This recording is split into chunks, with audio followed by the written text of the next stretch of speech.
So many things impact a business that are outside our control, but we need to ready ourselves. And marketing is one of the key things for any business, I believe. So doing these things well. The good news is, as you mentioned, some of the trades contractors aren't doing very well. So you've only got to be better than your competitors, really. So think about it that way. Okay, my competitors aren't doing great. What can I do to level up and be a little bit better than they are? Let's go!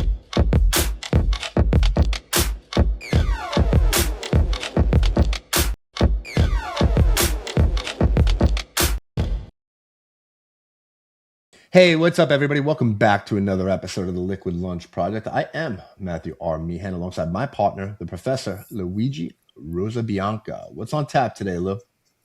Matthew, no business is perfect.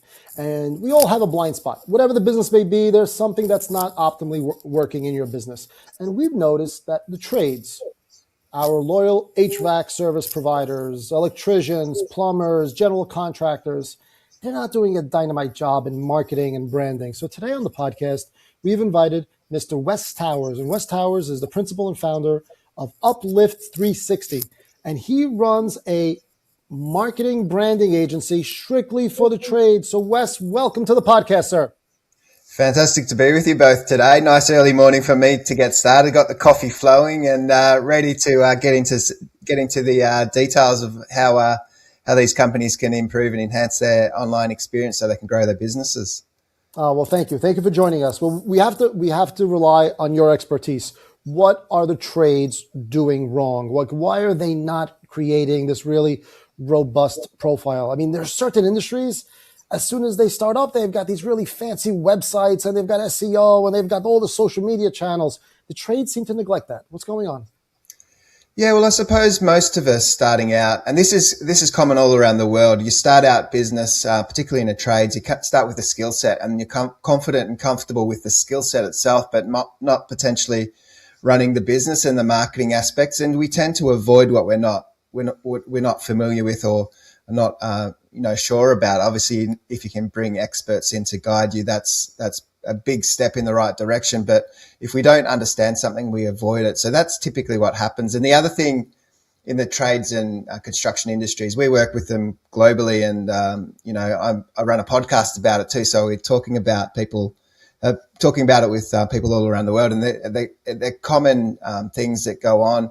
There's the moments in time where everyone's doing incredibly well. And so they don't really need to market themselves because they're flat out busy doing the work, on the tools every day. There's more than enough work. There's an abundance of work. So they feel satisfied in that, but things always change at some time. And everyone, depending on where you are in the world, the cycles will change. And then all of a sudden there's less work and you realize, hey, we're not doing any marketing at all. And where's our next job coming from? So then all of a sudden everyone's scrambling to figure this stuff out. The ideal situation is to build in the seasons of life where there's an abundance, in readiness for the downturns in market and economy, all this stuff. So many things impact a business that are outside our control, but we need to ready ourselves. And marketing is one of the key things for any business, I believe. So doing these things well. The good news is, as you mentioned, some of the trades contractors aren't doing very well. So you've only got to be better than your competitors, really. So think about it that way. Okay, my competitors aren't doing great. What can I do to level up and be a little bit better than they are?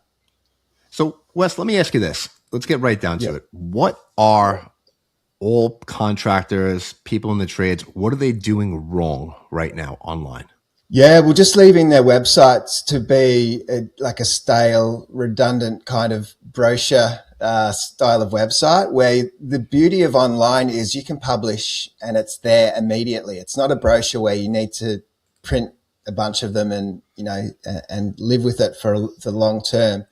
And Google and all the other large language models love fresh, unique content because they know it's relevant because it's published recently.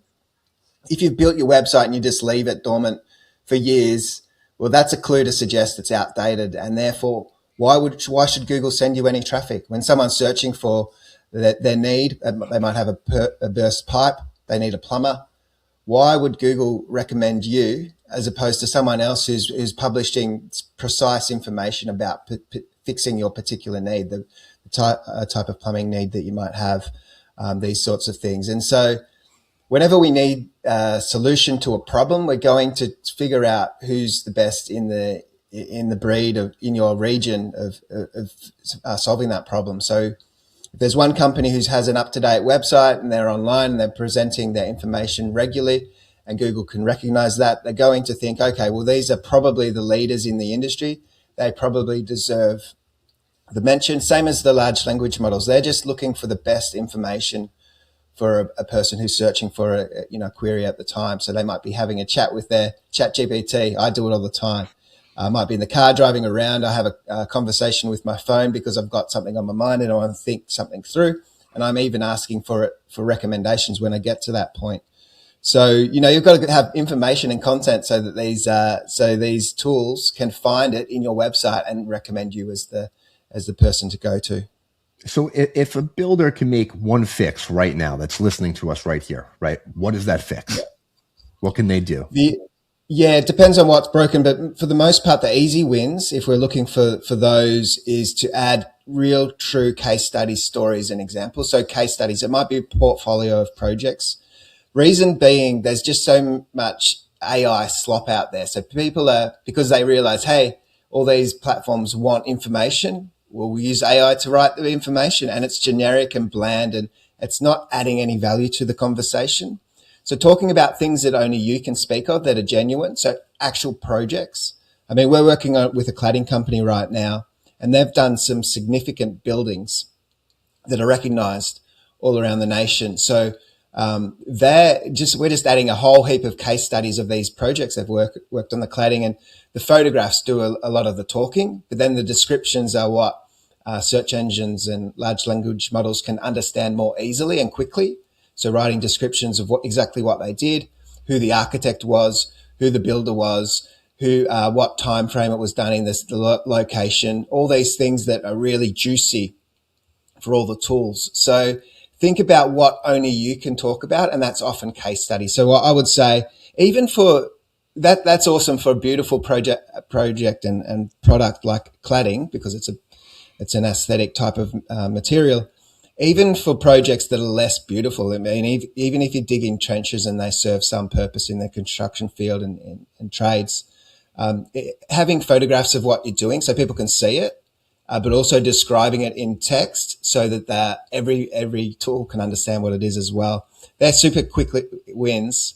There's quick ways of getting around to that content because that always scares and overwhelms people. Do you want to hear some of the tips around that too? Please. Sure. Yeah. So some of the quick ones, because I'm dealing with, we call them tradies in Australia, but the contractors and so on, electrician, plumber, HVAC, all of that stuff. They're sometimes super busy, so they're on the tools themselves sometimes as well, depending on the scale of the business. So they're running around busy. So what we do is get them to send their project run sheet. It might be some rough notes. It might be just a screenshot. And then it tells us enough about the project to write some detailed information and some case studies and stories and add that to the website. So we're fueling their machine, their digital machine, with the information that they've already got at their fingertips. They just need to pass it to us. The other thing too is sometimes they'll just leave, occasionally jump on a call with us, and I'll talk them through a whole bunch of stuff, cover a whole bunch of stuff in 30 minutes. And then from that 30 minutes, it's profound how much content we can produce on their behalf with that information. It's just gathering that information out of the people. Another person, he's making videos. So he drives trucks and on sites and moves materials and so on. And it's quite a niched type thing. So not everyone kind of understands it, but he makes videos. It's just him talking. I don't know if you should be doing this, but he's in the truck videoing exactly what he's doing, why he's doing it, etc. He's even swearing. He's a bit of a rough guy, but it's fine for his industry. And so from that video, we take the transcript and create a whole series of content for his website. So this is all fuel to the fire, all fuel for Google, all fuel for large language models to attract attention, answer people's questions, because that's what it's all about. People have questions, people have needs, answering these needs, and then he's surfacing really powerfully in his industry. As I said before, none of his competitors are doing anything like what he's doing. So he's miles ahead of where they are right now. So you've just got to think about what's going to push me ahead of everybody else. Wes, considering that business owners have limited resources, what would be the social media channels that you would insist that tradespeople focus on? Because you can't be in every channel. Yeah, that's right. So the tradespeople, which are more your business to consumer scenario as opposed to business to business. Well, let's cover the business to business ones first. So they're the guys who subcontract to something bigger for nearly all their work. So they're dealing with other businesses. So their world should probably be LinkedIn, because that's more your business to business scenario. So spend all your time there. But if you're business to consumer, it's going to be more of those more social ones like Facebook and Instagram and all of that kind of thing. The good news is you can publish to all of them fairly frequently and easily. You can syndicate the message out to all of them. But I would say focus on those platforms that are best aligned for what you do, and just real quick, send them out to other places as well. So if you're a business to consumer sort of business, and I would say let's focus on Facebook. So everything's optimized and looks great for Facebook, but use the tools to send that same message out everywhere. And if some people see it, great, but you haven't wasted time. It's all about balancing the time investment if you're doing it yourself and the potential return on that investment. So if you're hiring someone, the same philosophy. I mean, it's still their time and you're paying for their time. So think about where you invest that money, where they're investing that money. So you're getting a return on the investment. It's a quick way to burn through money and not get any return on investment if you're just dabbling in too many places and not considering what's going to bring value. So, you're throwing a lot of stuff out there, right? And if I'm a builder, I'm thinking, well, what do I do first? Let me ask you one straight, direct question. If it's 2026, if you're starting with zero right now, what's your first move? If you're just starting out, you haven't got a scrap of anything, I would say build your website. I mean, maybe I'm biased, but your website is almost like your mothership for everything else that you do online. So once you've got that, you've thought through what you want to say, your messaging. There's tools you can use AI to do a lot of the content and thinking through that. But I would say build your website and your messaging around that, because every other thing should push. Your social media should drive people through your website. Google will recognize your website, and that's what will build authority and trust. Because at the end of the day, what sells is trust in you're going to deliver on your promise. And so you need to build that trust. Okay, so we go out, we use social media. We use social media to drive traffic to the website, right?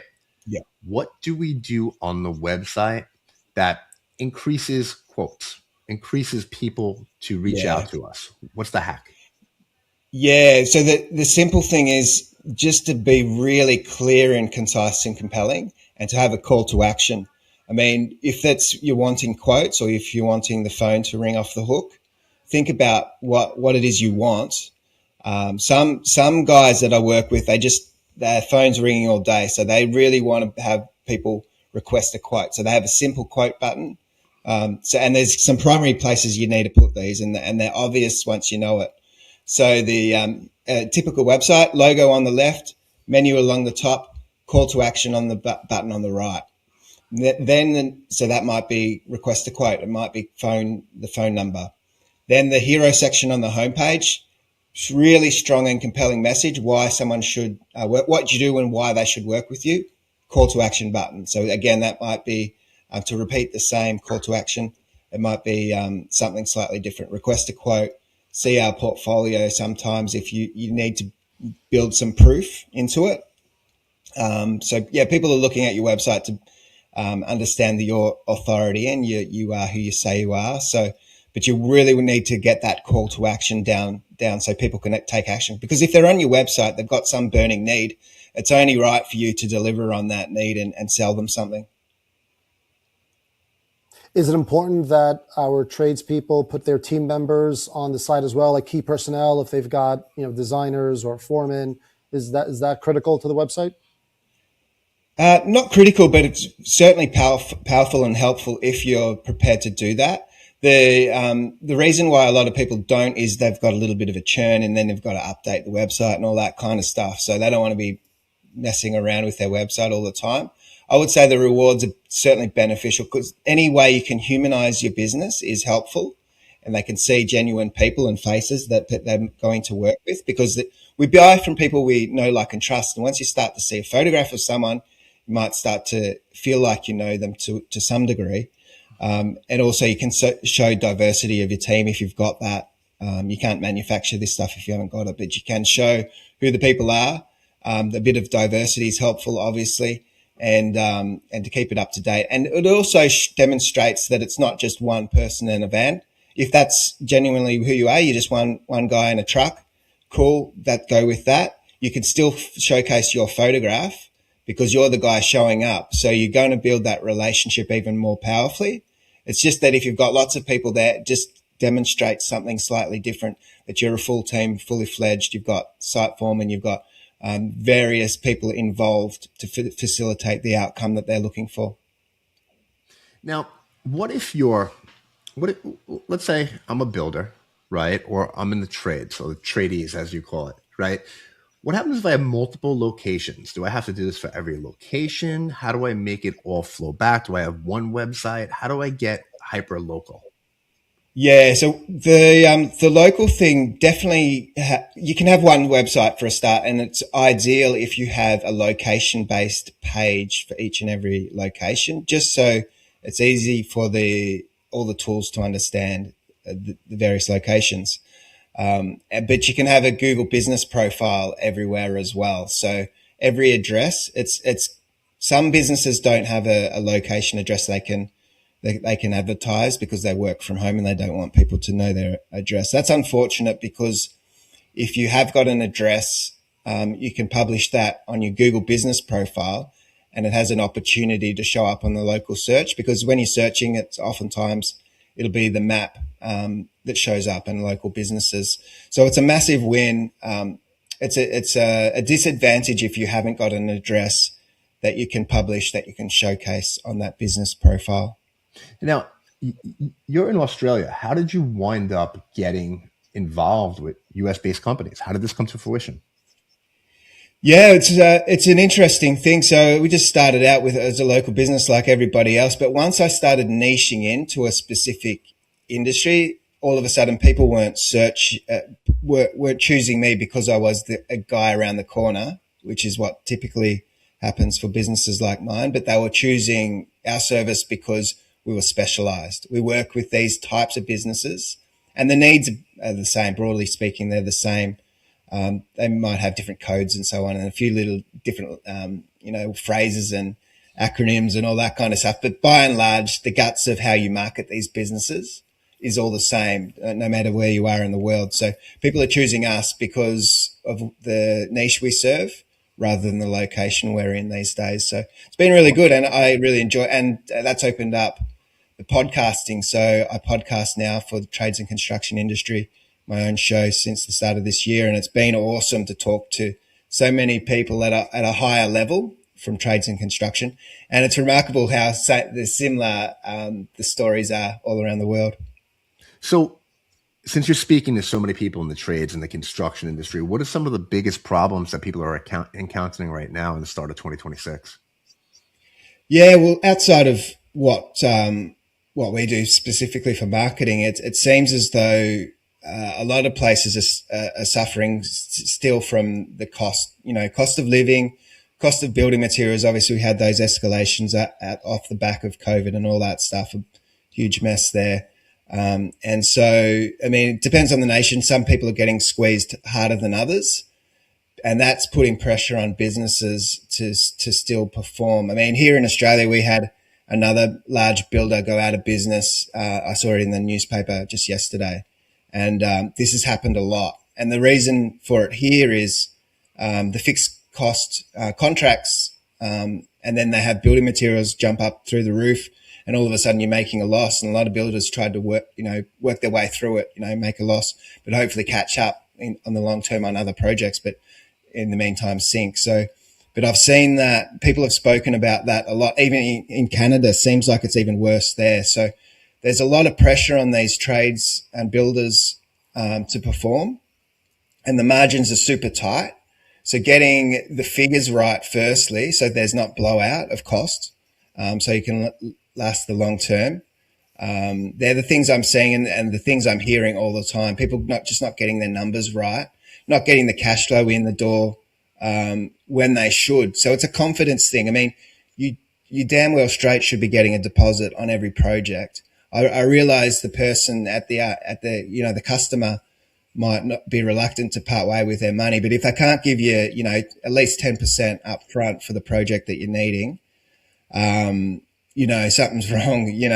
They should be investing in you to some degree. I would say it should be more than 10%, but these sorts of things, it should just be mandatory. This is how you do business. You set the rules, because at the end of the day, it's your risk, that's on the table. It's your livelihood. It's your family's, financial security. So make sure you get your systems down pat, know your numbers, build something that's resilient, that's reliable when there are hard times, and you'll do just fine. Wes, thank you so much for being here. We want to be respectful of your time. Can you tell everybody where they could find you, how they could reach out to you? Yeah, uplift360.com.au is our company website. And there it is. Yeah, and so you can see book a strategy call. Those that are listening only, there's a book a strategy call on the website uplift360.com.au, and we can have a conversation around that. There's also the podcast you'll find there as well. Awesome, Wes. Thank you so much, everybody. That's a wrap of the Liquid Lunch Project. We'll catch you on the next episode. Let's go.